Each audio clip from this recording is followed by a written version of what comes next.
అయితే ఇట్టి సంకల్పములు మలిన సంకల్పములనియు శుద్ధ సంకల్పములను రెండు విధములు కలవు. There are two types of sankalpas. Sankalpas which are polluted and dirty and sankalpas pure. పవిత్రమైనటువంటి కార్యములు యందు, పరోపకారమైన కార్యములు యందు, పరమాత్మ తత్వమునందు, దివ్యత్వమైనటువంటి యొక్క దైవత్వమునందు భావములు ఇమిడ్చి సంకల్పించుకోవటమే ఇది శుద్ధ సంకల్పములు. Pure sankalpas are those which make one's sankalpas merge or take the form of sacred thoughts, helpful thoughts, thoughts of service and thoughts associated లోక with కళ్యాణ నిమిత్తమై, ప్రజల యొక్క క్షేమ నిమిత్తమై, లోకానంద నిమిత్తమై సంకల్పించుకునేటువంటి సంకల్పములన్నీ కూడాను సత్సంకల్పములే.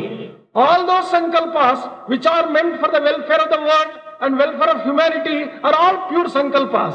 స్వార్థమును ఆశించక, స్వప్రయోజనమును పాటించక, నిరంతరము కూడాను దేశం యొక్క క్షేమమే తన క్షేమముగా భావించి విశ్వసించి తలంచేటువంటి సంకల్పములన్నీ కూడాను సాత్విక సంకల్పములే. all those sankalpas are satvika sankalpas which are meant for the welfare of the country, with welfare of the humanity, not having an element of selfishness and self-interest.